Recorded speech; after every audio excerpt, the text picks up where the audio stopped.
आइए अपनी बाइबलों में से यूहन्ना रचित सुसमाचार खोलें। सुसमाचार जो लिखे गए उनमें यूहन्ना रचित सुसमाचार अंतिम था। प्रथम शताब्दी के अंतिम चरण में यह यूहन्ना द्वारा इसलिए लिखा गया ताकि लोग जान सकें कि यीशु ही मसीह है और उस पर विश्वास करने के द्वारा उसके नाम से जीवन प्राप्त कर सकें। इन पुस्तकों को लिखने के द्वारा यूहन्ना ने अपने उद्देश्यों को लोगों पर प्रकट किया। उसने कहा, यीशु ने अनेकों ऐसे कार्य किए जिनको लिखा नहीं गया, परंतु इनको इसलिए लिखा गया कि लोग विश्वास करें कि यीशु ही मसीह है, जीवित परमेश्वर का एकलौता पुत्र, और उस पर विश्वास करने के द्वारा उसके नाम से जीवन प्राप्त करें। इसी कारण से ये लिखा गया। इसके लिखने के पीछे यूहन्ना के मस्तिष्क में एक निश्चित उद्देश्य था और इसी कारण से अविश्वासियों को प्रोत्साहित करने के लिए यह सर्वोत्तम पुस्तक है और इस बात को कहने में वह जरा भी नहीं हिचकिचाता। यीशु मसीह से संबंधित कतिपय भ्रांतियों के निराकरण के उद्देश्य से ही इसको लिखा गया था, ताकि प्रथम शताब्दी में लोगों के बीच जो कुछ गलतफहमियां थी वो दूर हो जाए। अब पौलुस ने इफिसियों के पुरनियों को चेतावनी दी कि जबकि मैं न होऊंगा, मैं जानता हूं कि फाड़ खाने वाले भेड़िए घुस आएंगे, जो न केवल परमेश्वर की भेड़ों को भरमाएंगे अपितु पीछे हो लेने के लिए भी उकसाएंगे, ताकि तुम्हारे अंदर से ऐसे लोग उठ खड़े हों जो हमारे प्रभु यीशु मसीह का इनकार करें। और इससे पहले कि पौलुस इफिसुस से जाए, इन बातों की शुरुआत हो चुकी थी। झूठे शिक्षक उठ खड़े हो रहे थे और यीशु मसीह के सच्चे सुसमाचार को उलट पुलट कर रहे थे। एक ऐसी रीति जो गूढ़ ज्ञानवादी या ग्नोस्टिसिज्म के रूप में जानी जाती थी, वो पुरातन विश्वास का प्रतीक थी। उसने कलीसिया को अपने मोहपाश अर्थात माया जाल में जकड़ लिया था और यीशु मसीह के प्रति गलत भावना से प्रेरित होकर भ्रमित कर दिया था। अब कलीसिया को स्थापित हुए बहुत दिन नहीं हुए थे कि एरियन नामक एक पाखंडी मत उठ खड़ा हुआ जो यीशु मसीह के परमेश्वरत्व को नकार रहा था और उन्हें मनुष्यों के समकक्ष मान रहा था। गूढ़ ज्ञानवादी विचारधारा जो यीशु के संबंध में थी, वह यीशु के संबंध में लोगों के मनों में भ्रांति उत्पन्न करने वाली थी कि वह कुछ दैवीय, कुछ मनुष्यत्व लिए हुए एक प्रकार की भूत या प्रेत जैसी वस्तु है। उन्होंने कुछ ऐसी कहानियां गढ़ी कि जब वह अर्थात यीशु समुद्र के किनारे रेत पर चलता था तो उसके पद चिन्ह नहीं बनते थे, क्योंकि वह यीशु वास्तव में वास्तविक नहीं था। और उनका विचार था कोई भी ऐसी चीज जो वास्तविक थी बुरी थी, इसलिए इस बात की कतई संभावना नहीं है कि संसार जो इतना बुरा है परमेश्वर के द्वारा निर्मित हुआ हो। और इसलिए मूलतः परमेश्वर पूर्णतः पवित्र था और इस पवित्र परमेश्वर के पास से उत्पत्तियां चली गईं और अंत में इनमें से एक उत्पत्ति उससे इतनी दूर चली गई कि उसका परमेश्वर के साथ कोई भी संबंध नहीं रहा। और इनमें से ही एक उत्पत्ति से संसार की रचना हुई और इस प्रकार एक बुरी शक्ति से संसार की रचना हुई और प्रत्येक भौतिक वस्तु बुरी है और इसलिए यीशु एक मनुष्य नहीं हो सकता था, अन्यथा वह भी बुरा होता, ऐसा ये लोग कहते थे। इसलिए वह भूत या प्रेत था जिसमें बहुत सी जादुई शक्तियां थी और इसलिए यूहन्ना ने यह पत्र लिखी, बल्कि यह पत्र वास्तव में यह सुसमाचार लिखा ताकि उन प्रारंभिक भ्रांतियों को मिटाया अथवा ठीक किया जा सके जिन्होंने कलीसिया को जकड़ना आरंभ कर दिया था। अब ये एक बड़े मजे की बात है कि जबकि लेखकों ने सुसमाचार लिखने प्रारंभ किए तो उनमें से प्रत्येक ने शुरुआत करने के लिए अलग अलग स्थलों को चुना। मत्ती रचित सुसमाचार का प्रारंभ यीशु की वंशावली से आरंभ होकर वापस अब्राहम तक जाता है और जब मरकुस ने सुसमाचार लिखना प्रारंभ किया तो उस स्थल को चुना जहां यीशु यूहन्ना से बपतिस्मा लेता है। जब लूका ने सुसमाचार लिखना प्रारंभ किया तो उसने उस स्थल को चुना जहां जकरिया, जो बाद में यूहन्ना के पिता हुए, स्वर्गदूत से अपने विषय में भविष्यवाणी सुनते हैं। वही यूहन्ना जो यीशु मसीह के पहले इस संसार में भेजे गए और यूहन्ना बपतिस्मा देने वाले के नाम से मशहूर हुए। परंतु जब यूहन्ना अपने सुसमाचार के लेखन को प्रारंभ करते हैं तो वो इस समय काल के प्रारंभ के पीछे पहुंच जाते हैं जिसका कोई आरंभ ही नहीं था। वे उत्पत्ति से भी पहले के काल से शुरू करते हैं। उत्पत्ति की पुस्तक में सृष्टि की रचना का वर्णन है। आदि में परमेश्वर ने सृष्टि की। परंतु इस रचना के बहुत पहले से ही परमेश्वर उपस्थित था। और इस प्रकार उत्पत्ति की पुस्तक में आप सृष्टि की रचना का वर्णन पाते हैं, परंतु इसके बहुत पहले से ही परमेश्वर था, परमेश्वर का अस्तित्व था। इसलिए यूहन्ना उस अनंत काल की पृष्ठभूमि में पहुंचकर घोषणा करते हुए पहली आयत में कहता है, आदि में वचन था। अब यूनानी लोग इस बात का दावा करते थे कि वे संसार को निश्चित रूप से जानते थे और उनकी विचारधारा के अनुसार प्रत्येक वस्तु का अस्तित्व विचार में पहले से ही विद्यमान था। प्रत्येक वस्तु जिसे आप देखते हैं मूर्त रूप में आने के पहले विचारों में विद्यमान थी। दूसरे शब्दों में, पुलपिट जिस स्थान से सुसमाचार का प्रवचन होता है, जिसे हम कलीसिया में देखते हैं, पहले विचारों में थी। किसी कारीगर के दिमाग में पहले अवश्य ही इसकी आकृति का विचार आया होगा और इसलिए उसने पहले कागज पर अपनी परिकल्पना के भाव को बनाया। और इसलिए जो भी वस्तु अस्तित्व में है वो पहले विचारों में विद्यमान थी।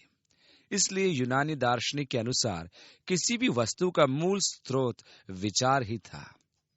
बाइबल आपको इससे भी पहले के एक चरण में ले जाती है। उसके अनुसार यदि विचार था तो विचारक भी अवश्य था, क्योंकि विचारक के बिना विचार होना संभव ही नहीं। इसलिए आदि में परमेश्वर, यानी कि आदि में वचन था।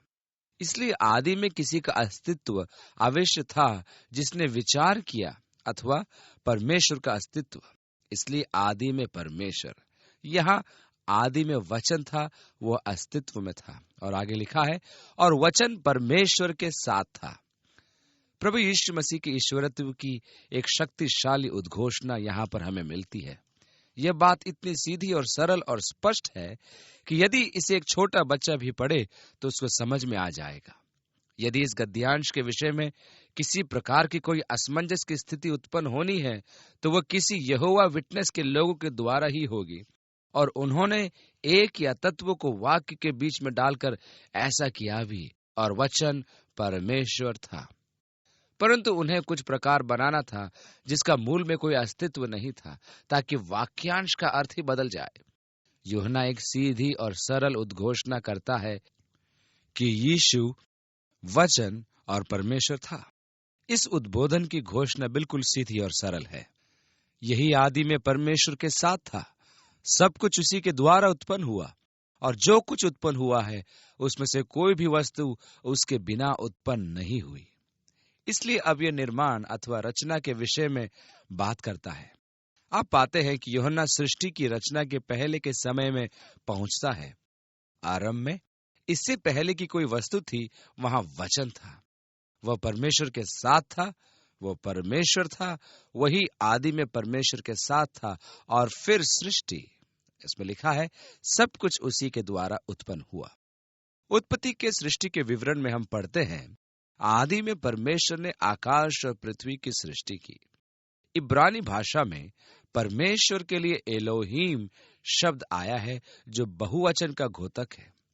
अब कुछ लोग ऐसे हैं जो कहते हैं, ठीक है, बहुवचन का प्रयोग शब्द पर बल देने के लिए किया गया, परंतु ऐसा प्रतीत होता है कि यह उनका आविष्कार है, क्योंकि परमेश्वर शब्द का प्रयोग एक वचन में भी किया जाता है, और यदि केवल बल अथवा जोर देने के लिए ही इसका प्रयोग होता तो एक वचन में इसका प्रयोग करने के द्वारा बड़ी असमंजस की स्थिति बन जाती। मेरा विचार यह है कि जब परमेश्वर यानी एक वचन में प्रयोग होता है तो उसका संदर्भ पिता से होता है, जबकि इलोहीम का आशय त्रिएक परमेश्वर से है, अर्थात एक परमेश्वर जो तीन में विद्यमान है। उत्पत्ति 1:26 में लिखा है, फिर परमेश्वर ने कहा, हम मनुष्य को अपने स्वरूप के अनुसार अपनी समानता में बनाएं। परमेश्वर किससे बात कर रहा था? दैवीय सलाह से, अर्थात पिता, पुत्र और पवित्र आत्मा की सलाह से उस कृति अर्थात मनुष्य की रचना हुई। वहां लिखा है, हम मनुष्य को अपने स्वरूप के अनुसार अपनी समानता में बनाएं। यहाँ यूहन्ना के प्रथम अध्याय में यीशु को समस्त चीजों के सृष्टिकर्ता के रूप में वर्णित किया गया है। पौलुस जबकि वो कुलीसियों को लिख रहा है और उन्हें यीशु की महत्ता के विषय में बता रहा है, घोषणा करता है कि वह न केवल सृष्टि करता है अपितु उनके रचे जाने का उद्देश्य भी है। उसके द्वारा और उसके लिए सब वस्तुएं सृजी गई हैं। अतः वह न केवल सब वस्तुओं का उत्पन्न करने वाला है, बल्कि जो कुछ उत्पन्न हुआ है उसमें से कोई भी वस्तु उसके बिना उत्पन्न नहीं हुई। हमारे चारों ओर का ब्रह्मांड और जो कुछ उत्पन्न हुआ उसमें से कोई भी वस्तु उसके बिना उत्पन्न नहीं हुई। तीसरी आयत, सब कुछ उसी के द्वारा उत्पन्न हुआ है, उसमें से कोई भी वस्तु उसके बिना उत्पन्न नहीं हुई। उसमें जीवन था और वह जीवन मनुष्यों की ज्योति था। ज्योति अंधकार में चमकती है और अंधकार ने उसे ग्रहण न किया। यीशु ने कहा, जगत की ज्योति मैं हूं, जो मेरे पीछे हो लेगा वह अंधकार में न चलेगा परंतु जीवन की ज्योति पाएगा। अब यहाँ यह उद्घोषणा हुई कि ज्योति अंधकार में चमकती है। यह यीशु मसीह का पृथ्वी पर आने को इंगित करता है। यहाँ वह अर्थात यीशु मसीह संसार की ज्योति है जो अंधकार में चमकती है, परंतु अंधकार ने उसे ग्रहण नहीं किया। छठी आयत में लिखा है, एक मनुष्य परमेश्वर की ओर से आ उपस्थित हुआ जिसका नाम यूहन्ना था, वह गवाही देने आया। और हम 2 बार यूहन्ना की गवाही को पढ़ते हैं। यहाँ पहले अध्याय के 15वें पद में लिखा है, यूहन्ना ने उसके विषय में गवाही दी और पुकार कर कहा, यह वही है जिसका मैंने वर्णन किया। और पुनः वह 34वें पद में गवाही देता है और कहता है, और मैंने देखा और गवाही दी है कि यही परमेश्वर का पुत्र है। यीशु मसीह के प्रति यह गवाही यूहन्ना बपतिस्मा देने वाले की है। इसलिए आगे लिखा है, एक मनुष्य परमेश्वर की ओर से आ उपस्थित हुआ जिसका नाम यूहन्ना था। वह गवाही देने आया कि ज्योति की गवाही दे ताकि सब उसके द्वारा विश्वास लाएं। वो आप तो वह ज्योति न था, परंतु उस ज्योति की गवाही देने के लिए आया था। सच्ची ज्योति जो हर एक मनुष्य को प्रकाशित करती है, जगत में आने वाली थी। वह जगत में था और जगत उसके द्वारा उत्पन्न हुआ और जगत ने उसे नहीं पहचाना। क्या आप इसे ग्रहण कर सकते हैं? यीशु ज्योति, वह अंधकार में चमकने आया, सच्ची ज्योति, वो जगत में था। हमें पहले ही बताया जा चुका है कि सब कुछ उसी के द्वारा उत्पन्न हुआ और उसमें से कोई भी वस्तु उसके बिना उत्पन्न नहीं हुई। वह जगत में था और जगत उसके द्वारा उत्पन्न हुआ और फिर भी जगत ने उसे ग्रहण नहीं किया। यही मनुष्यों का संसार है।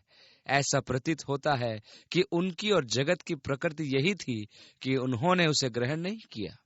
एक मजेदार बात है कि जिन मनुष्यों में दुष्टात्माओं का वास था, वे अक्सर चिल्लाते थे, हम जानती हैं कि तू कौन है।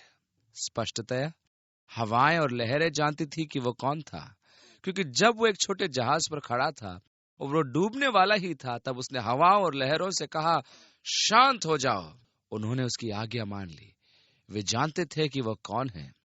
चट्टानें भी उसको पहचानती थी कि वह कौन था, क्योंकि जब फरीसी यीशु का नगर में प्रवेश के समय चेलों द्वारा होशन्ना होशन्ना चिल्लाने के विरोध में उसे उकसा रहे थे कि वह अपने चेलों को शांत रहने के लिए या उन्हें झिड़के, तो उसने कहा, मैं तुमसे कहता हूं कि यदि ये चुप रहे तो पत्थर चिल्ला उठेंगे।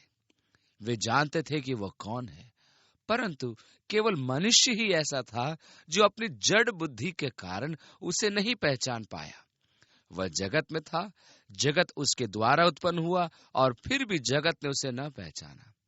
साफ जाहिर है कि वह छोटा गधा भी पहचानता था कि वह कौन था। यीशु से पहले किसी भी व्यक्ति ने उस पर सवारी नहीं की थी, फिर भी जब यीशु उस पर बैठा तो वह अत्यंत नम्र और दीन बना रहा। वह उसे पहचान गया था। किसी ने उस छोटे गधे के मुख में शब्द डाल दिए। मेरे विचार में वह व्यक्ति चैटटन था। मैं नहीं जानता कि मैं उन शब्दों को याद कर पाऊंगा अथवा नहीं, परंतु मैं अपने दिमाग पर जोर दे रहा हूं। हाँ, वे याद आ रहे हैं। दिमाग काम कर रहा है, याददाश्त की धारा बहने लगी और सारे तंत्र जुड़ रहे हैं। उसने इस प्रकार उस गधे के विषय में कहा, उस समय जबकि मछलियां उड़ रही थी और जंगल चल रहे थे और कंटीली झाड़ियों पर अंजीर के फल लगे थे, जबकि चंद्रमा रक्त वर्ण था, शायद उसी समय मेरा जन्म हुआ होगा। भद्दी शक्ल, और कान इतने लंबे मानो शरीर से निकलकर हवा में उड़ने जा रहे हों, एक ऐसा रूप मानो साक्षात शैतान 4 पांवों पर खड़ा हो। मेरी स्थिति उस पुरातन डाकू के समान थी जो जिद्दी तो था पर पूरी तरह से टूट चुका था। मेरा उपहास करो, मुझे चाबुक से मारो, मैं तो गूंगा हूं, परंतु मूर्खों में अभी भी अपने अंदर एक रहस्य छुपाए हूं। कभी मेरा भी समय था, एक भयानक किंतु मधुर दिन। मैं अपने चारों ओर लोगों की चिल्लाहट की आवाज सुन रहा था और फिर मेरे पांवों के नीचे खजूर की नरम नरम डालियां बिछी थी। इस गधे की कहानी, उसी की जुबानी में मैं एक पंक्ति भूल गया जिसे मैं किसी दिन याद कर लूंगा। वह जगत में था और जगत उसके द्वारा उत्पन्न हुआ, परंतु जगत ने उसे नहीं पहचाना। अब इससे भी एक कदम आगे 11वीं आयत में, वह अपनों के पास आया किंतु उसके अपनों ने उसे ग्रहण नहीं किया। उसने कहा, मैं इज़राइल की खोई हुई भेड़ों को इकट्ठा करने आया हूं। वह उनकी प्रतिज्ञाओं का मसीह था। वह अपनों के पास आया, परंतु उन्होंने कहा, कैसर के सिवाय हमारा कोई और राजा नहीं। उन्होंने कहा, हम इसे अपना शासक स्वीकार नहीं करेंगे। उसके अपनों ने उसे ग्रहण नहीं किया और इस प्रकार यशायाह की वो भविष्यवाणी पूरी हुई कि उससे घृणा की गई, उसे नकारा गया। परंतु यह महिमापूर्ण और शुभ समाचार है। 12वीं आयत में लिखा है, परंतु जितनों ने उसे ग्रहण किया उसने उन्हें परमेश्वर की संतान होने का अधिकार दिया, अर्थात उन्हें जो उसके नाम पर विश्वास रखते हैं। इसलिए वो यहाँ है और प्रारंभ से ही परमेश्वर के साथ था, सब वस्तुओं का सृजनहार। वो अपनी ही सृष्टि में न पहचाने जाने के लिए आया कि लोग उसे पहचानने में असमर्थ रहें। वो अपनों के पास आया, फिर लोगों ने उसे ग्रहण नहीं किया, और फिर भी जितने लोग उसे ग्रहण करेंगे और अपने जीवनों में उसके अनुग्रह का बीज बोएंगे, जितने उसे ग्रहण करेंगे, उन सभी को उसने परमेश्वर के संतान होने का अधिकार दिया है। परमेश्वर के पुत्र ने मनुष्य का रूप धारण किया ताकि वह हम में से प्रत्येक को जो उस पर विश्वास रखे परमेश्वर के संतान होने का अधिकार दे। 13वीं आयत में, जो लहू से उत्पन्न नहीं हुए। आप शारीरिक वंशावली के आधार पर परमेश्वर के संतान नहीं बन सकते। मेरे माता पिता मसीही होने के कारण से ही मैं परमेश्वर की संतान नहीं बन सकता। मैं मसीही हूं, इस कारण से ही मेरे बच्चे मसीही नहीं हैं। यह लहू के द्वारा नहीं हो सकता। यह कोई ऐसी वस्तु नहीं जो आपको विरासत में मिली हो और आप उसे अपने बच्चों को विरासत में दें। परमेश्वर के संतान का वह उमंग भरा जीवन न शरीर की इच्छा से आगे लिखा है। यह कोई ऐसी वस्तु नहीं कि आपने उस पर अपना ध्यान केंद्रित किया और आप वैसे ही बन गए। जैसा कि हम कहें, अब मैं उमंग से भरे इस नए जीवन को जीने जा रहा हूं। अब मैं अंधकार के मार्गों पर नहीं चलूंगा। अब मैं एक रहमदिल और बलिदान का जीवन बिताऊंगा, ऐसा जीवन जो परमेश्वर की दृष्टि में आदर्श हो। आप ऐसे जीवन को शरीर की इच्छा से नहीं प्राप्त कर सकते। आगे लिखा है, न मनुष्य की इच्छा से। यह किसी मनुष्य द्वारा उकसाए जाने अथवा प्रोत्साहित किए जाने के द्वारा नहीं प्राप्त किया जा सकता। आप किसी मनुष्य द्वारा उकसाए जाने अथवा इसमें धकेले जाने के द्वारा इसे प्राप्त नहीं कर सकते। यह नया जीवन परमेश्वर के पुत्र कहलाए जाने से या उसके द्वारा उत्पन्न किए जाने से केवल परमेश्वर द्वारा ही प्राप्त किया जा सकता है। और मेरा जो अस्तित्व है वह लहू द्वारा, शरीर की इच्छा से और मनुष्य की इच्छा द्वारा प्राप्त किया गया है। वह मेरी शारीरिक अवधारणा थी। आत्मिक शरीर तो परमेश्वर से प्राप्त होना है और इस प्रकार परमेश्वर के आत्मा द्वारा मेरा नया जन्म हो चुका है, एक नया जीवन। और 14वीं आयत में लिखा है, और वचन देहधारी हुआ और अनुग्रह और सच्चाई से परिपूर्ण होकर हमारे बीच में डेरा किया। यदि आप समय की रफ्तार को पकड़ सकते हैं तो निश्चय ही ये आपके जीवन का एक महत्वपूर्ण मोड़ है। आरंभ में वचन था और वो परमेश्वर के साथ था और वो परमेश्वर था। वह आरंभ में परमेश्वर के साथ था और उसी के द्वारा सब वस्तुएं उत्पन्न हुई। वह स्वर्गिक अनंत काल का सृष्टिकर्ता। और वचन देहधारी हुआ और हमारे बीच में डेरा किया। अपरिमित से परिमित की ओर यह जबरदस्त अवतरण। अनंत से अंत की ओर। निश्चय ही आपका मस्तिष्क इस अभिप्राय को नहीं समझ सकता। और जैसे जैसे समय व्यतीत हुए, शिष्यों के पास अवसर था कि वे यीशु मसीह के साथ अपनी पहचान और संबंधों पर विचार करें। मुझे पूर्ण निश्चय है कि वे इस विषय पर अवश्य ही आश्चर्यचकित होंगे कि इतने अल्प समय में इतना कुछ घटित हो गया। यूहन्ना अपनी पहली पत्री लगभग अपनी घोषणा के अनुरूप ही प्रारंभ करता है। जो प्रारंभ से था, जिसे हम देख चुके हैं, जिसे हम सुन चुके हैं, जिसे हमने अपनी आंखों से देखा है और लगातार देखा है, जिसे हमारे हाथों ने छुआ है, वो जीवित वचन। क्योंकि जीवन साकार रूप में हमारे सामने था और हमने उसे देखा और हम उसके गवाह हैं। और वह अनंत जीवन तुम्हें दिखाई दिया, जो पिता के साथ था और हमारे सामने साकार रूप में था। यहाँ यूहन्ना यीशु के साथ अपने संबंधों पर ध्यान कर रहा है, वह जो आरंभ से है, जिसे हमने सुना। और अचानक उनको लगा, जब हमने उसे बात करते हुए सुना, तो उस समय हम परमेश्वर की आवाज सुन रहे थे। जब हमने उसकी तरफ देखा तो हम परमेश्वर को देख रहे थे। जब हमने उसे छुआ तो हम परमेश्वर को छू रहे थे, उस अनंत जीवन को। हमने उसे देखा, गौर से देखा, उसे छुआ। अरे ये तो महान से महानतम आश्चर्य की बात थी। और यूहन्ना मुंह बाए आश्चर्यचकित खड़ा हुआ उस अनुभव के विषय में सोच रहा था जिसका उसने अनुभव किया था। यीशु ने कहा, मैं और पिता एक हैं। जब फिलिप्पुस ने कहा, प्रभु हमारी संतुष्टि के लिए हमें पिता को दिखाइए, उसने कहा, हे फिलिप्पुस, मैं इतने दिन से तुम्हारे साथ हूं और क्या तू मुझे नहीं जानता? जिसने मुझे देखा है उसने पिता को देखा है। तू क्यों कहता है कि पिता को हमें दिखा? क्या तू विश्वास नहीं करता कि मैं पिता में हूं और पिता मुझ में है? ये बातें जो मैं तुमसे कहता हूं, अपनी ओर से नहीं कहता, परंतु पिता मुझ में रहकर अपने काम करता है। मेरा विश्वास करो कि मैं पिता में हूं और पिता मुझ में है, नहीं तो कामों ही के कारण मेरा विश्वास करो। दूसरे शब्दों में, मैं परमेश्वर के काम करता रहा हूं, मैं तुम्हें पिता को दिखाता रहा हूं। थोड़ी ही देर में हम पढ़ेंगे, पिता को कभी किसी ने नहीं देखा सिवाय बेटे के, जो उसके निकट रहता है और जिसने उसे दिखाया है। पिता की पहचान बेटे के द्वारा है। उसने उसकी घोषणा की, जिसने मुझे देखा उसने पिता को देखा है। और इसलिए क्या तुम जानते हो कि पिता कैसा है? क्या तुम परमेश्वर की सच्चाई जानते हो? तब तुम्हें यीशु मसीह को देखना होगा और ध्यान से उसका अध्ययन करना होगा, क्योंकि वह स्वयं मनुष्य के रूप में परमेश्वर था। क्योंकि वचन देहधारी हुआ और हमारे बीच में डेरा किया, ताकि पिता को मनुष्यों के ऊपर प्रकट करे। क्योंकि परमेश्वर के प्रति मनुष्यों के हृदय में बहुत गलत विचारधारा थी। शैतान ने हमेशा परमेश्वर के विषय में झूठ कहा और उसकी छवि को धूमिल किया है।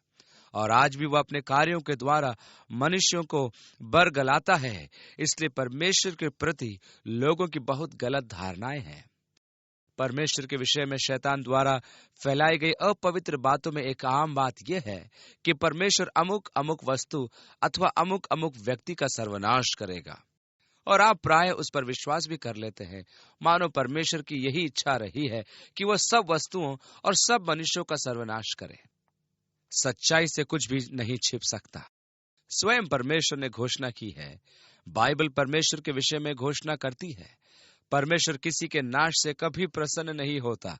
वह तो केवल यह चाहता है कि मनुष्य एक पश्चातापी मन लेकर उसके पास आए। और परमेश्वर ने चिल्लाकर इस्राएल से कहा, मन फिराओ, तो तुम क्यों मरोगे? प्रभु ने कहा, मन फिराओ, क्योंकि किसी पापी की मृत्यु से मैं खुश नहीं होता। परमेश्वर के विषय में लोगों की धारणा है कि वह क्रोधी, गुस्सा करने वाला और न्याय करने वाला और अग्निमय और बिजली की कड़क जैसा है, जबकि वास्तव में उसका हृदय आपके प्रेम के लिए कसकता है। वो आपकी संगति चाहता है। लोगों ने बाइबल को कितना गलत समझ लिया है। उत्पत्ति की पुस्तक में हम उस वर्णन को पढ़ते हैं कि किस प्रकार मनुष्य ने पहली बार ठोकर खाई और परमेश्वर अदन की वाटिका में आदम से बात करने आया और आदम ने स्वयं को छिपा लिया, क्योंकि उसने महसूस किया कि वह नंगा था। और परमेश्वर ने कहा, आदम तू कहाँ है? अब हमारे पास वचन है, परंतु हमारे पास आवाज की ध्वनि नहीं है। और यही वह चीज है जो लोगों के मस्तिष्क में समाती है, आवाज का स्वर। और प्राय कोई व्यक्ति उसे पढ़ते समय उसी प्रकार का स्वर निकालता है जैसे कोई सुरक्षा अधिकारी किसी बैंक के लुटेरे के सिर पर पिस्तौल अड़ाकर बोलता है, अपने हाथ ऊपर उठाओ, वरना गोली तुम्हारे सिर को छेदते हुए पार निकल जाएगी। आदम, तू कहाँ है? परंतु जब मैं पूरे वचन को पढ़ता हूँ और परमेश्वर को उसके समस्त प्रकाशन के अनुसार समझता हूँ, तो मुझे पूर्ण निश्चय हो जाता है कि सुरक्षा अधिकारी की उस गुर्राहट के बजाय यदि स्वर को ठीक से सुनो तो आपको एक पिता के टूटे हुए हृदय के करहाने के स्वर सुनने को मिलेंगे। आदम, ये तूने क्या किया? आदम, तू कहाँ है? आदम की असफलताओं पर अफसोस जताते हुए पिता के टूटे हुए हृदय की आवाज। और इसी प्रकार यीशु भी हमें दिखाता है जब वह यरूशलेम के लिए रोता है, हे यरूशलेम, यदि तू अपने विषय में संभावनाओं को जानती, अपने सामर्थ्य को पहचानती, काश तू अपनी शांति से संबंधित चीजों को जानती, परंतु अफसोस तू नहीं जानती। वे तेरी आंखों की ओट में है और तेरी अज्ञानता के कारण विनाश आना अवश्य है। और हम देखते हैं कि यह बोलते बोलते उसकी छाती फूल गई और हम उसे सिसकते हुए सुनते हैं, जबकि वह यरूशलेम पर आने वाली मुसीबतों के लिए रोता है, क्योंकि यरूशलेम निवासी आंखें होते हुए भी अंधे हैं और ज्ञान होते हुए भी अज्ञानी हैं। काश कि तू जानती होती, काश कि तू जानती होती। जब वह शहर को देखता है तो उसके लिए रोता है, क्योंकि वह उसके आने वाले विनाश के विषय में जानता है, जो उनके गलत मार्ग चुनने के कारण से आएगा। और वहां आप उस स्वर्गिक पिता के टूटे हुए हृदय को देखते हैं, जो आदम के वाटिका छीनने के कारण रो रहा है।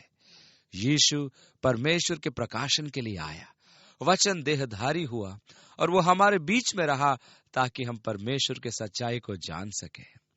एक समाचार पत्र का प्रकाशक था जिसने स्वयं को प्रत्यक्षदर्शी घोषित कर दिया, और फिर भी उसकी पत्नी जो एक मसीह थी और बच्चे क्रिसमस की पूर्व संध्या को कलीसिया में जाते थे, और चूंकि वो क्रिसमस की पूर्व संध्या थी और पारिवारिक महोत्सव था, वह उनके साथ जल्दी चला गया, क्योंकि बच्चों को कविता सुनानी थी, अपने कार्यक्रम देने थे और क्रिसमस के गीत गाने थे। परंतु इस वर्ष विशेष रूप से उसने निश्चय किया कि वह कलीसिया की आराधना में नहीं जाएगा, क्योंकि उसकी दृष्टि में यह केवल एक पाखंड था। उसने कहा, मैं क्रिसमस के पर्व पर अपने परिवार के साथ कलीसिया में नहीं जाऊंगा, क्योंकि मैं देह धारण के विषय विश्वास नहीं करता। मैं विश्वास नहीं करता कि यीशु शारीरिक रूप में परमेश्वर था, क्योंकि मुझे कोई कारण नजर नहीं आता कि परमेश्वर को देह धारण की आवश्यकता क्यों पड़ेगी, और इसलिए मैं अपने परिवार के साथ क्रिसमस पर कलीसिया में नहीं जा रहा। और पत्नी द्वारा उनको समझाने की तमाम कोशिशों के बावजूद वह अपनी जगह से टस से मस नहीं हुआ। और इस प्रकार क्रिसमस की पूर्व संध्या पर उन्होंने देखा कि पूरा परिवार क्रिसमस के कार्यक्रमों में भाग लेने जा रहा है, जबकि बाहर तेज हवाएं चल रही थी। उन्होंने चिमनी में आग तेज की और एक पुस्तक लेकर पढ़ने के मन से बैठ गए। अधिक समय नहीं बीता होगा कि जब एक छोटी चिड़िया, जो शायद आग से आकर्षित हुई होगी, खिड़की से अंदर आने का प्रयास करने लगी, और बाहर तेज हवाओं के चलते वो अंदर आने की कोशिश में बार बार खिड़की के कान से टकरा रही थी। इससे उनके पढ़ने में विघ्न पड़ा और उन्होंने मन में सोचा, काश छोटी चिड़िया वहां से चली जाए, परंतु वह नहीं गई और उड़कर अंदर आने का प्रयास करती रही। और ये देखते हुए उन्होंने मन में निश्चय किया, अब मुझे इस बात में कुछ करना ही पड़ेगा। और इसलिए वह नीचे उतरकर उस स्थान में गया जहां भूसा इत्यादि रखा जाता था, और उसने बत्ती जलाकर खिड़की खोल दी ताकि छोटी चिड़िया बत्ती से आकर्षित होकर वहां अंदर आ जाए और बाहर की तेज सर्द हवाओं से अपने प्राणों की रक्षा कर सके। जब वह ऊपर वापस अपने स्थान पर आया तो उसने पाया कि वह छोटी चिड़िया अभी भी खिड़की से अंदर आने का प्रयास कर रही थी। बार बार खिड़की के कान से टकराने के कारण अब तो उसके शरीर से खून भी बहने लगा था। इसलिए उसने कोशिश की कि वह चिड़िया को नीचे भूसा घर की ओर आकर्षित करे, ताकि छोटी चिड़िया वहां आश्रय लेकर बाहर के तूफान से अपने प्राणों की रक्षा कर सके। और हम प्रयास में वह शिश बोलकर और हाथ हिलाकर उसे भगाने का प्रयत्न करने लगा, लेकिन जितना अधिक वो कोशिश करता उतने ही उतावलेपन से चिड़िया शीशे से टकरा टकरा कर अपने को घायल कर रही थी और उसे ऐसा लगा जैसे वो चिड़िया से बात कर रहा था। उसने कहा, छोटी चिड़िया, मैं तुमसे नफरत नहीं करता, मैं तो तुम्हारी मदद करने की कोशिश कर रहा हूँ। छोटी चिड़िया, क्या तुम इस बात को नहीं समझ रही हो? मैं तुम्हारा मित्र हूँ, मैं तुम्हारा नुकसान नहीं चाहता, मैं तुम्हारी सहायता करना चाहता हूँ। बेचारी छोटी मूर्ख चिड़िया, क्या तुम इतना भी नहीं समझती? और तभी उसके मन में ये विचार आया कि काश मैं भी एक छोटी चिड़िया होता तो उसी की भाषा में उसे बता सकता कि मैं उसे नफरत नहीं करता, बल्कि मैं तो उसे बचाने की कोशिश कर रहा हूँ। और तभी अचानक बिजली चमकी। परमेश्वर यीशु मसीह के रूप में पृथ्वी पर आया, क्योंकि मनुष्य परमेश्वर को समझ नहीं पा रहा था। वह मनुष्य से नफरत नहीं करता। परमेश्वर मनुष्य को नुकसान पहुंचाने की कोशिश नहीं कर रहा था, वह मनुष्य की सहायता करना चाहता था। वह घर के अंदर गया, अपना लंबा कोट और जरूरी चीजें ली और सीधे कलीसिया में जाकर अपने परिवार से मिला। अब उसे समझ में आ गया कि क्यों परमेश्वर को मनुष्य के रूप में देह धारण करने की आवश्यकता पड़ी, क्योंकि वह अपनी सच्चाई मनुष्यों पर प्रकट करना चाहता था। वह सच्चाई जिसे मनुष्यों ने अपने विभिन्न प्रपंचों के आवरण से ढांक दिया था। इसीलिए वचन देहधारी हुआ और हमारे बीच में डेरा किया। आगे लिखा है, और हमने उसकी ऐसी महिमा देखी जैसे पिता के एकलौते की महिमा। ये थी 14वीं आयत। विश्वास के द्वारा हम परमेश्वर के संतान हैं, परंतु अपने विश्वास के कारण हम उसके कहलाए। हमारा नया जन्म हुआ, परंतु यीशु के रूप में केवल एक ही पुत्र है जो परमेश्वर का पहला फल था, और हमने उसे परमेश्वर के फल के रूप में देखा। 14वीं आयत में आगे लिखा है, और अनुग्रह और सच्चाई से परिपूर्ण होकर। अब यूहन्ना एक मनुष्य था जो परमेश्वर द्वारा भेजा गया था, जिसका नाम यूहन्ना था। वह स्वयं तो ज्योति न था, वह ज्योति की गवाही देने आया था। इसलिए 15वीं आयत में लिखा है, यूहन्ना ने उसके विषय में गवाही दी और पुकार कर कहा, ये वही है जिसका वर्णन मैंने किया कि जो मेरे बाद आ रहा है वह मुझसे बढ़कर है, क्योंकि वह मुझसे पहले था। अब शारीरिक रिश्तों के नाते भी यूहन्ना यीशु का भाई लगता था, क्योंकि वे एक ही कुटुंब के थे। तथापि यूहन्ना का जन्म यीशु के जन्म के पहले हुआ और दोनों में लगभग 6 माह का अंतर था। फिर भी यूहन्ना यीशु के विषय में कहता है, वह मुझसे बढ़कर है, क्योंकि वह मुझसे पहले था। इसलिए वह यीशु की देह धारण करने से पहले की उपस्थिति के विषय में कह रहा है। 16वीं आयत, क्योंकि उसकी परिपूर्णता में हम सब ने प्राप्त किया, अर्थात अनुग्रह पर अनुग्रह। इसलिए कि व्यवस्था तो मूसा के द्वारा दी गई, परंतु अनुग्रह और सच्चाई यीशु मसीह के द्वारा पहुंची। अब जब परमेश्वर ने मनुष्य की रचना की, तो परमेश्वर ने मनुष्य को सहभागिता के लिए बनाया। आपकी रचना के पीछे परमेश्वर का यही उद्देश्य था कि वह आपके साथ सहभागिता करके अपनी महिमा और स्तुति कराए, कि वह आपके साथ सहभागिता के आनंद को बांटे। आप कहते हैं, यह तो मुझे एक प्रकार से स्वार्थीपन लगता है। हाँ, शायद वह था। मैं इस विषय में कुछ नहीं कह सकता। परमेश्वर ने मुझे इसलिए बनाया, यही एक कारण है जिसके लिए परमेश्वर ने मुझे बनाया, वास्तव में कि मैं उसके साथ सहभागिता करूं। यही मुख्य उद्देश्य है कि हम उसके साथ सहभागिता रखें। अब यदि आप अपने जीवन के उस मुख्य उद्देश्य को पूर्ण नहीं कर पा रहे, तो आपका जीवन शून्य है, उद्देश्य रहित और अंततोग अथवा उलझनों से परिपूर्ण है, क्योंकि आप अपने रचनाकार के मूलभूत उद्देश्यों को पूर्ण नहीं कर रहे हैं जिसके लिए आपकी रचना की गई।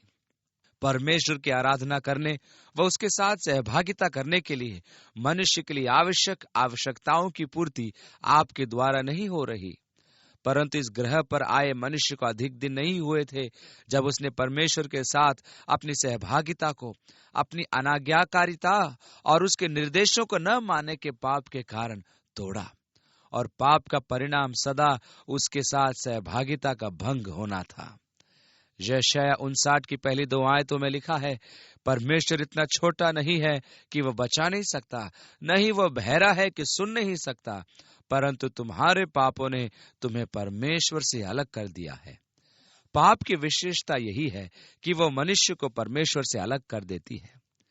परमेश्वर ने आदम से कहा, जिस दिन तू उसे खाएगा उस दिन तू निश्चय ही मरेगा। अर्थात मनुष्य के हृदय में परमेश्वर का जो आत्मिक भाव है उसकी समाप्ति, ईश्वरीय जीवन की समाप्ति, ईश्वरीय आत्मा की समाप्ति और मनुष्य के जीवन से ईश्वरीय जीवन की समाप्ति, ऐसा ही हुआ था।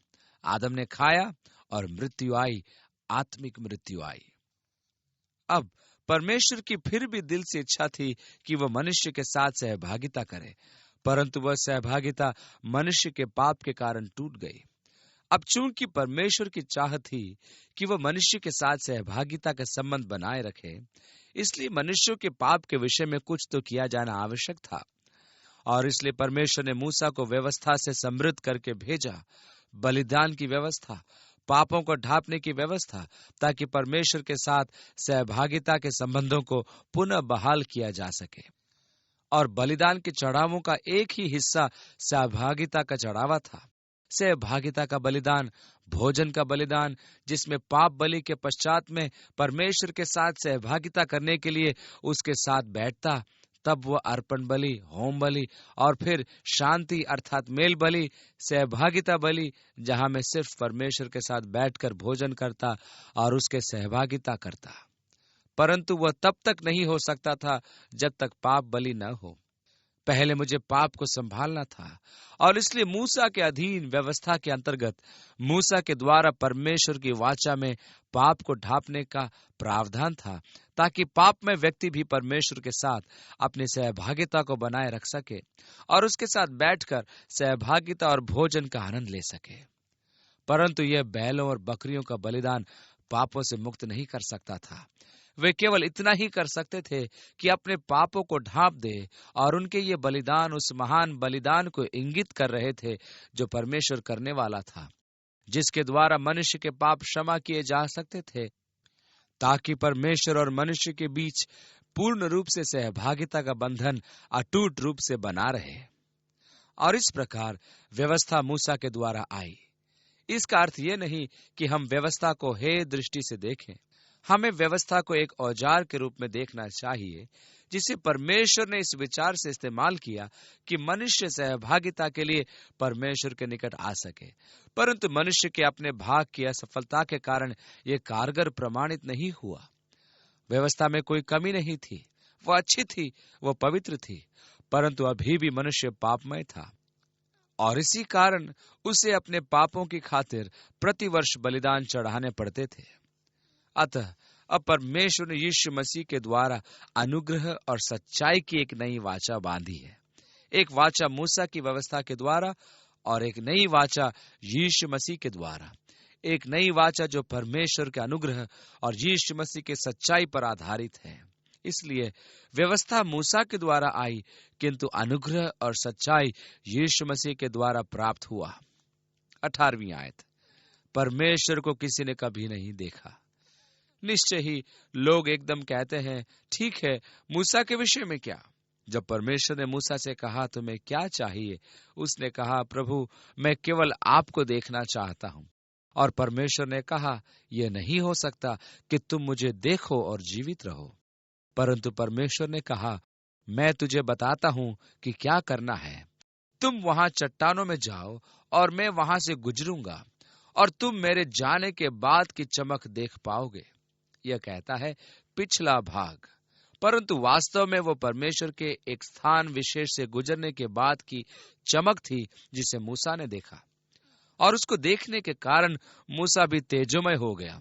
उसका चेहरा चमकने लगा कि जब वह इस्राएल की संतानों के पास आया तो वह इसकी ओर देख न पाए। उन्होंने कहा, अपना चेहरा ढांप ले, क्योंकि तू चमक रहा है। हम तेरे चेहरे की ओर देखने के बाद खड़े रहने में असमर्थ हैं। परंतु परमेश्वर को किसी मनुष्य ने कभी नहीं देखा। तुम्हारा भौतिक शरीर उसे सहन नहीं कर सकता। यह तो वैसा ही होगा जैसे कोई सूरज में खड़े होने का प्रयास करे, तुम भस्म हो जाओगे। अब परमेश्वर ने प्रतिज्ञा की है कि शुद्ध हृदय वाले उसे देखेंगे, परंतु उसका शरीर नहीं। हम देह परिवर्तन के दौर से गुजरने वाले हैं। पौलुस ने पहले कुरिन्थियों के 15वें अध्याय में कहा, क्योंकि अवश्य है कि ये नाशवान देह अविनाश को पहन ले और ये मरणहार देह अमरता को पहन ले। मैं आशा करता हूं कि एक दिन परमेश्वर को देखूंगा, परंतु इस शरीर में नहीं, अपने नए शरीर में। यह शरीर मिट्टी से पृथ्वी के लिए उसके वातावरण के अनुसार बना है। मेरा नया शरीर जो इस शरीर से कहीं बेहतर होगा, वह स्वर्गिक वातावरण के अनुरूप होगा, और उस नए शरीर को प्राप्त करने पर मैं प्रभु का चेहरा देख पाऊंगा और उसके चरणों में बैठकर उसकी आराधना कर सकूंगा। वाह, वह दिन कितना महिमामय होगा। और किसी मनुष्य ने कभी परमेश्वर को नहीं देखा। आगे लिखा है, एकलौता पुत्र जो पिता की गोद में है, उसी ने उसे प्रकट किया है। उसकी घोषणा की, उसे दिखाया, उसे पूर्ण रूप से प्रकट किया। उसने हम पर पिता का प्रकाशन किया। 19वीं आयत, यूहन्ना बपतिस्मा देने वाले की गवाही यह है कि जब यहूदियों ने यरूशलेम से याजकों और लेवियों को उससे यह पूछने भेजा, तू कौन है? हम पढ़ते हैं कि यूहन्ना बपतिस्मा दे रहा था और जंगलों और बियाबानों में इसके बावजूद हजारों लोग उस व्यक्ति से आकर्षित होकर उसके पास आ रहे थे, और इसलिए यरूशलेम के धार्मिक अगुओं में खलबली मच गई। अरे, ये व्यक्ति लोगों को बपतिस्मा दे रहा है, जबकि हमने उसे नहीं भेजा और न ही उसने हमसे अधिकार प्राप्त किया। और उन्होंने याजकों और लेवियों को उससे यह पूछने भेजा, आखिरकार तू कौन है? और यूहन्ना ने उनसे कहा, यह मान लिया और इनकार नहीं किया, परंतु मान लिया मैं मसीह नहीं हूं। और वे वास्तव में उससे यह पूछ रहे थे, तू कौन है? क्या तू ये कह रहा है कि तू मसीह है? क्या तू दिखावा कर रहा है? उसने कहा 20वीं आयत में, मैं मसीह नहीं हूं। और चूंकि ख्रिस्त शब्द का अर्थ ही मसीह है, इसलिए आपको याद रखना पड़ेगा कि मैं मसीह नहीं हूं। 21वीं आयत, और उन्होंने उससे पूछा, तो फिर कौन है? क्या तू एलिया है? अब भविष्यवाणी ये कहती है कि एलिया का पहले आना अवश्य है, और प्रभु के उस महान दिन के आने के पहले वो पितरों का हृदय बच्चों की ओर कर देगा।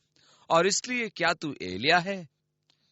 आज भी यहूदी लोग अपने फसह के पर्व पर या अपने घरों में फसह का त्योहार मनाते हुए एक कुर्सी खाली रखते हैं, द्वार खुले रखते हुए वे एलिया की बाट जोते हैं। क्या तू एलिया है जो मसीह के पहले आने वाला था? 21वीं आयत में आगे यूहन्ना कहता है, और उसने कहा, मैं नहीं हूं। अब यह कुछ लोगों के बीच भ्रम की स्थिति उत्पन्न करता है, क्योंकि मत्ती के 17वें अध्याय में यीशु यूहन्ना के विषय में बात करते हुए कहता है, यह एलिया है, यदि तुम उसे ग्रहण कर सको। परंतु यूहन्ना ने कहा, मैं नहीं हूं। अर्थात वह एलिया की भविष्यवाणी को पूर्ण रूप से पूरा नहीं करता। वह आया, किंतु एलिया की आत्मा और सामर्थ लेकर, अर्थात शरीर से तो वो यूहन्ना था, किंतु उसमें आत्मा और सामर्थ एलिया की थी। वापस लूका रचित सुसमाचार उसके पहले अध्याय को देखें, जहां जिब्राइल स्वर्गदूत जकरिया, जो यूहन्ना बपतिस्मा देने वाले का पिता था, के सामने उपस्थित हुआ, जबकि वह मंदिर में अपनी सेवा की पारी पूरी कर रहा था। और जब जकरिया ने वेदी के दाहिनी ओर स्वर्गदूत को खड़ा देखा, तो वो बहुत डर गया। और स्वर्गदूत ने जकरिया से कहा, मत डर, मैं जिब्राइल हूं। मैं सदा परमेश्वर की उपस्थिति में खड़ा रहता हूं, और मुझे तेरे पास इसलिए भेजा गया है कि तुझे समाचार दूं कि तेरी पत्नी इलीशिबा को बुढ़ापे में गर्भ ठहरेगा, और वह एक पुत्र जनेगी, और तू उसका नाम यूहन्ना रखना। वह एलिया की आत्मा और सामर्थ में होकर उसके आगे आगे चलेगा कि पितरों का मन बाल बच्चों की ओर फेर दे। और उसने उसके सामने यूहन्ना बपतिस्मा देने वाले की सेवकाई का वर्णन किया। वह एलिया की आत्मा और सामर्थ में होकर उसके आगे आगे चलेगा। परंतु जब उन्होंने सीधे सीधे उससे पूछा, तब क्या तू एलिया है? उसने कहा, नहीं। और उन्होंने आगे पूछा, क्या तू वह नबी या भविष्यद्वक्ता है? अब मूसा ने वायदा किया, तेरा परमेश्वर यहोवा तेरे भाइयों में से मेरे समान एक नबी को उत्पन्न करेगा, तू उसी की सुनना। व्यवस्था विवरण 18वां अध्याय और 15वीं आयत। क्या तू वही नबी है जिसके विषय में मूसा ने कहा था? और उसने कहा, नहीं। 20 प्रश्न। और तब उन्होंने उससे कहा, तू कौन है, ताकि हम अपने भेजने वालों को उत्तर दें। तू अपने विषय में क्या कहता है? और उसने कहा, जैसा यशायाह भविष्यद्वक्ता ने कहा, मैं जंगल में एक पुकारने वाले का शब्द हूं कि तुम प्रभु का मार्ग सीधा करो। वे फरीसियों की ओर से भेजे गए थे। उन्होंने उससे यह प्रश्न पूछा, यदि तू न मसीह है और न एलिया और न वो भविष्यद्वक्ता, तो फिर बपतिस्मा क्यों देता है? और यूहन्ना ने उनको उत्तर दिया, मैं तो जल से बपतिस्मा देता हूं, परंतु तुम्हारे बीच में एक व्यक्ति खड़ा है जिसे तुम नहीं जानते, अर्थात मेरे बाद आने वाला है, जिसकी जूती का बंध मैं खोलने के योग्य नहीं। ये बातें यरदन के पार बेथनिया में हुई, जहां यूहन्ना बपतिस्मा देता था। और दूसरे दिन उसने यीशु को अपनी ओर आते देखकर कहा, देखो, ये परमेश्वर का मेमना जो जगत का पाप उठा ले जाता है। अरे, यीशु के संबंध में कितना प्रभावशाली व्यक्तित्व! परमेश्वर का मेमना जो जगत का पाप उठा ले जाता है। परमेश्वर का मेमना किस प्रकार जगत का पाप उठा ले जा सकता है? एक स्थानापन्न बलिदान की मृत्यु द्वारा, जो उनके मस्तिष्कों में उनकी आराधना संस्कृति और धर्म के परिणाम स्वरूप अत्यंत गहरा प्रभावशील था। फिर यीशु संसार के पाप को किस प्रकार ले जाएगा? अपनी प्रतिस्थापन मृत्यु द्वारा। देखो, परमेश्वर का मेमना जो जगत का पाप उठा ले जाता है। 30वीं आयत, यह वही है जिसके विषय में मैंने कहा था, एक पुरुष मेरे पीछे आता है जो मुझसे श्रेष्ठ है, क्योंकि वो मुझसे पहले था और मैं उसे पहचानता न था, परंतु इसलिए मैं जल से बपतिस्मा देता हुआ आया कि वह इज़राइल पर प्रकट हो जाए। अब मैं तो उसे नहीं जानता था, और तब हमारे पास एक नया वाक्यांश है कि वह इज़राइल पर प्रकट हो जाए, इसलिए मैं जल बपतिस्मा देता आया हूं। मैं इसलिए यहां हूं कि यह मनुष्य इज़राइल पर प्रकट हो जाए। वह मेरा मौसेरा भाई है और मुझे उसके विषय में कोई अंदाजा ना था। मैं उसे जानता था, मैं नहीं जानता था कि वह कौन था। मैं नहीं जानता था कि वह वही है। मैं जानता हूं कि परमेश्वर ने मुझे इसीलिए भेजा कि मैं तुम्हारे लिए प्रभु का मार्ग तैयार करूं, उसके मार्गों को सीधा करूं, परंतु मैं नहीं जानता था वह कौन था। लेकिन मेरे यहाँ आने का उद्देश्य यह है कि वह इज़राइल पर प्रकट हो, और मैं तो उसे नहीं जानता था, परंतु यह कि वह इज़राइल पर प्रकट होना चाहिए, इसलिए मैं पानी से बपतिस्मा देता हुआ आया। और यूहन्ना ने यह गवाही दी, मैंने आत्मा को कबूतर के समान आकाश से उतरते देखा है, और वह उस पर ठहर गया, और मैं तो उसे पहचानता नहीं था, परंतु जिसने मुझे जल से बपतिस्मा देने को भेजा, उसी ने मुझसे कहा, जिस पर तू आत्मा को उतरते और ठहरते देखे, वही पवित्र आत्मा से बपतिस्मा देने वाला है। और 34वीं आयत में यूहन्ना ने कहा, मैंने देखा और गवाही दी कि यही परमेश्वर का पुत्र है। यूहन्ना को इसलिए भेजा गया था कि वह ज्योति की गवाही दे। यीशु मसीह के विषय में यूहन्ना की गवाही क्या है? कि वह परमेश्वर का पुत्र है। 35वीं आयत, दूसरे दिन फिर यूहन्ना और उसके चेलों में से 2 जन खड़े हुए थे। उसने यीशु पर जो जा रहा था दृष्टि करके कहा, देखो, ये परमेश्वर का मेमना है।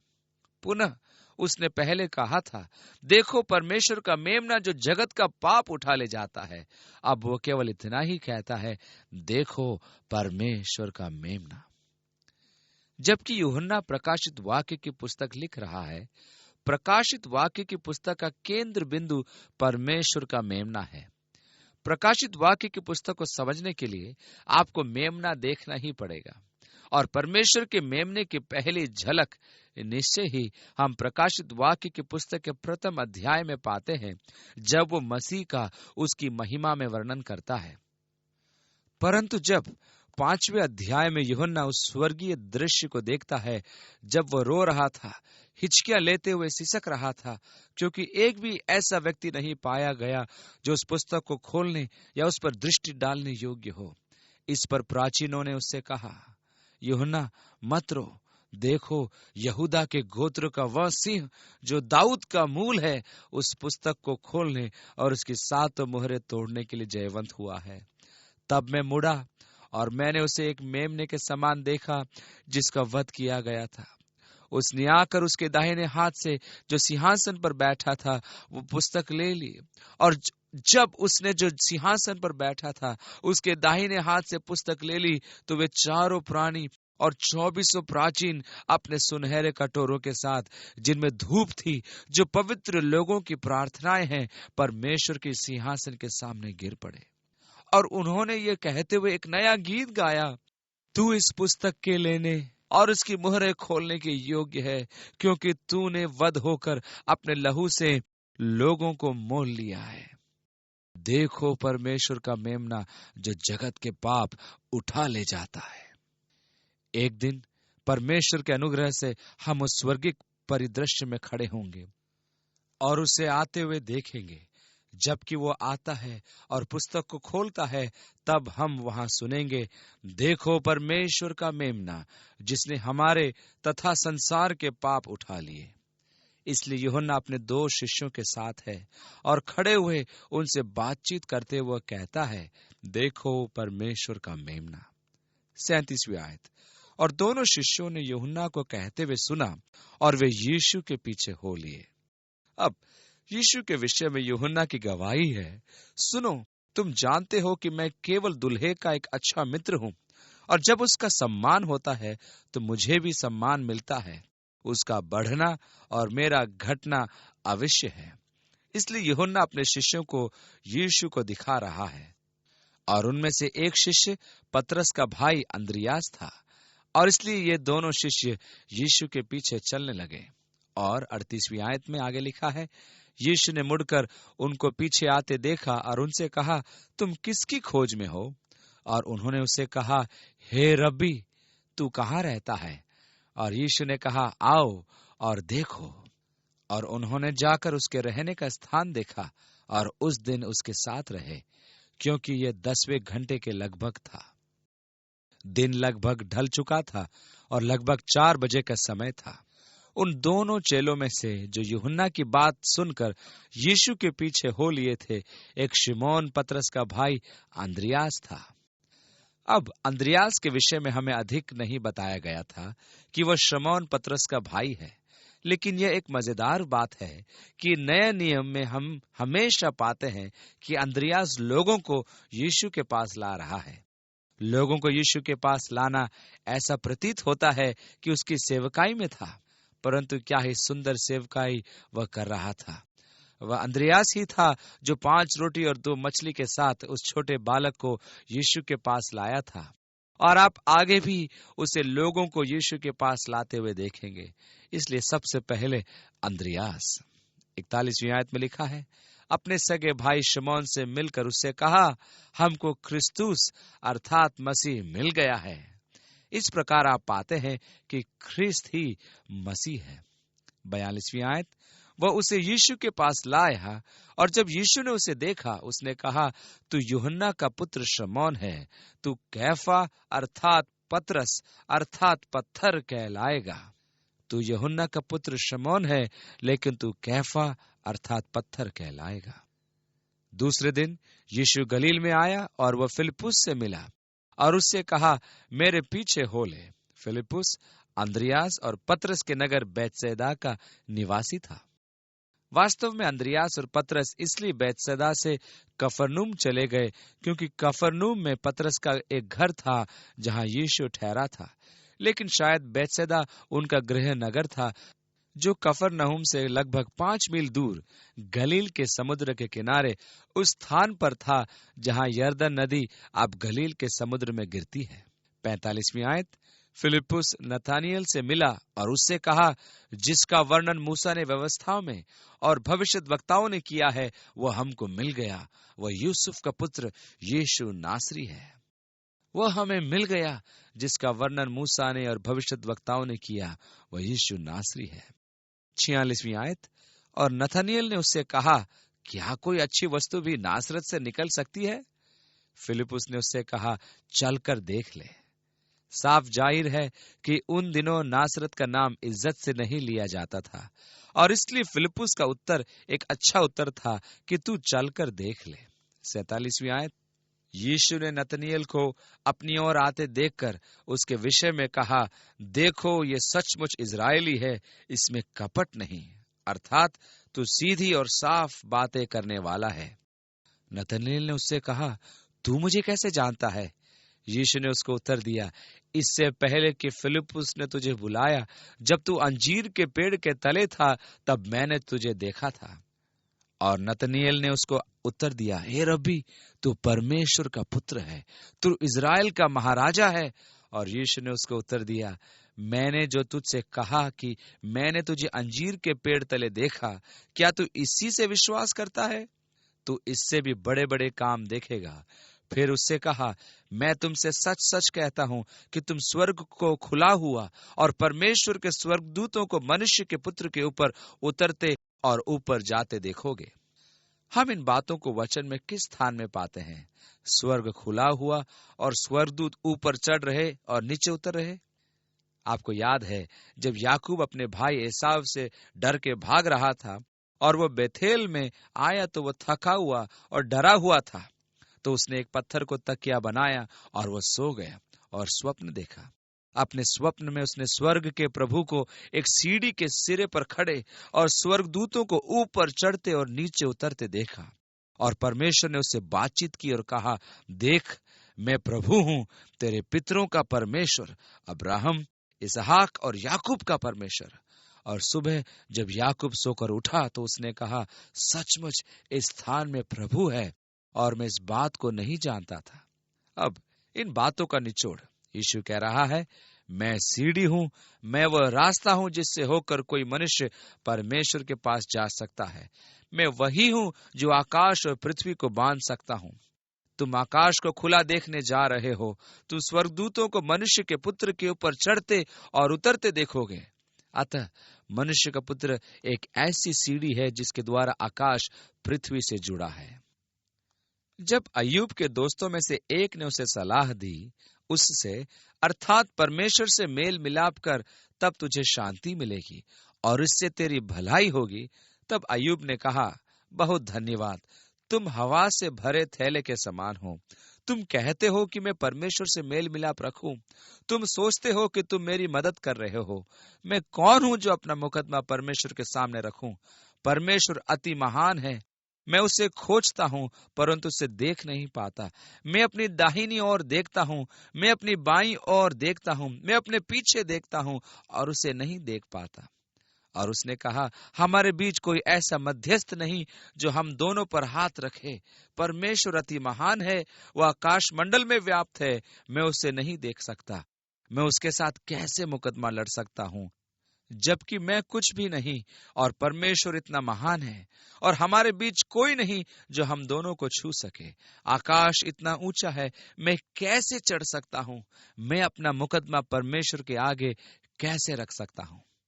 अय्यूब के करहाने का उत्तर यीशु है, ऐसा मध्यस्थ जो परमेश्वर और मनुष्य के बीच खड़ा रहता है, जो परमेश्वर को छूता है और जो मुझे भी छूता है।